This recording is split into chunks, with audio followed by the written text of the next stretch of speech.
Konnichiwa. Konnichiwa. Kita mau kemana? Kita mau nyari SIM card Untuk nomor HP. Jepang untuk HP. Karena ya nomor Indonesia kan nggak bisa ya dipakai di sini. Jadi kita harus beli nomor baru kalau mau internetan, telepon. Kayak gitu. Gimana sih prosedur mencari SIM card? Apakah bisa masuk di HP semua HP yang bisa dipakai di Indonesia atau enggak? Nah itu juga penting ya. Betul. Nah mari kita lihat nanti bagaimana prosesnya. Ikutin kita terus ya. Gimana prosedur mencari SIM card? Oke.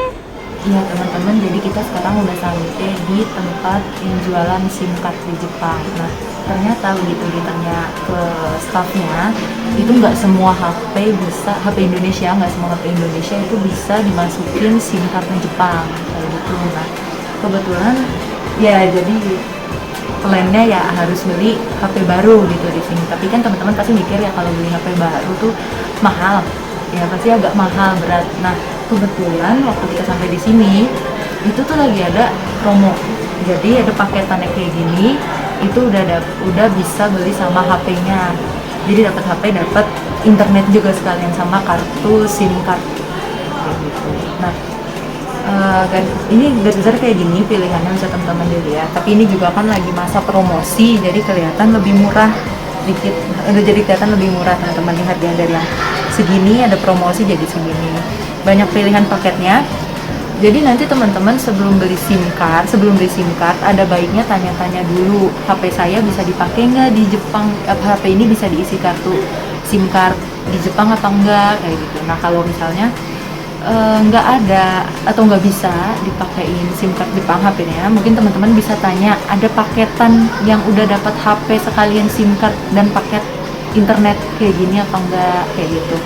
Mungkin emang teman-teman harus banyak survei ya, tapi ini contoh yang paketan tempat saya membandingkan beli internet. Ya nanti teman-teman juga bisa survei ke tempat-tempat lain, tapi paling nggak ada plan seperti ini. Jadi teman-teman bisa beli HP sekalian dapat SIM card sama kartunya. Dan tentu aja lebih murah ya teman-teman kalau ada yang paketan kayak gini. Kalau misalnya teman-teman beli HP sendiri, beli SIM card sendiri, beli paket internet sendiri, itu harganya lebih mahal banget lagi. Pasti harganya lebih mahal banget lagi. Jadi sebisa mungkin teman-teman rajin-rajin survei, harus rajin-rajin tanya ya teman-teman ya. Oke. Jadi sekarang lagi nungguin Mbak Niken yang lagi Suzuki lagi nulis dokumen-dokumen buat beli HP sama paket-paket internet kayak gini. Pertama-tama saya juga kaget kayak lah HP saya nggak bisa dipakai di sini, harus beli HP baru. Wah, pasti mahal banget ya. Jadi ini saat Niken Sang sedang proses untuk pendaftaran beli HP dan paket internetnya. Jadi di sini kalian harus menyediakan Zairyu Kado, Kenko Hokeng atau paspor dan bank ya, dan bank. Jadi kalian harus menyediakan kartu-kartu dan data-data tersebut untuk membeli atau berlangganan kartu HP dan HP-nya tersebut. Ini adalah proses terakhir pengecekan sebelum mengambil barangnya. Lagi proses nunggu HP-nya teman-teman.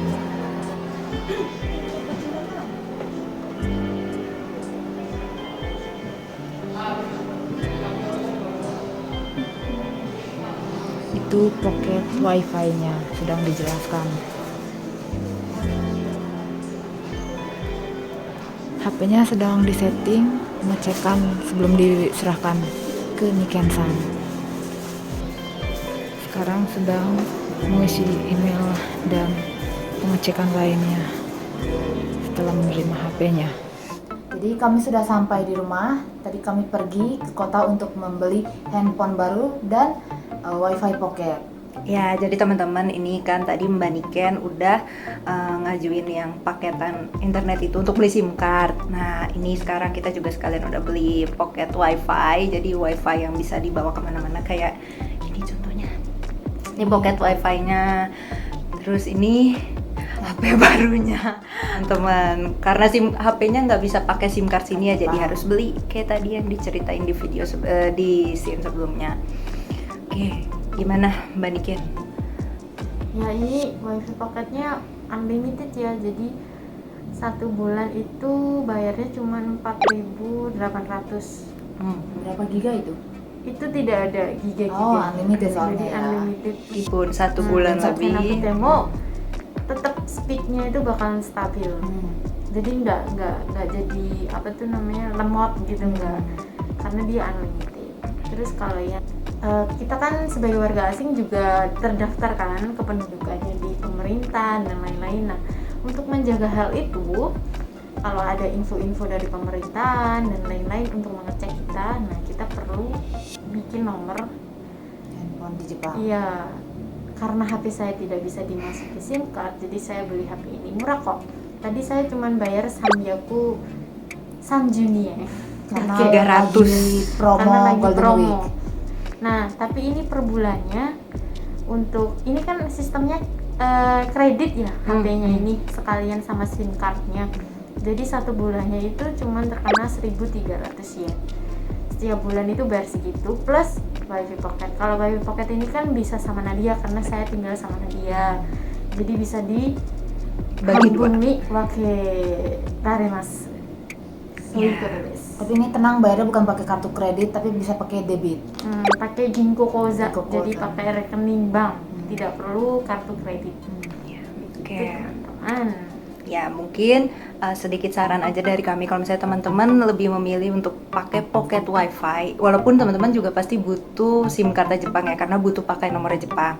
Tapi kalau teman-teman kepikiran untuk belinya pocket wifi, mungkin teman-teman bisa kayak saya membandingkan di share. Jadi bayaran per bulannya juga sedikit terpangkas, jadi sedikit lebih rendah kayak gitu. Oke, mungkin itu hari ini soal HP, SIM card, sama pocket wifi ya. Tadi sedikit ada info tentang pocket wifi. Mudah-mudahan bisa jadi bahan referensi buat teman-teman yang lagi yang nanti ketika di Jepang butuh mencari nomor HP dan pocket wifi. Oke, sekian buat video hari ini. Sampai jumpa di video selanjutnya. Terima kasih. Bye-bye.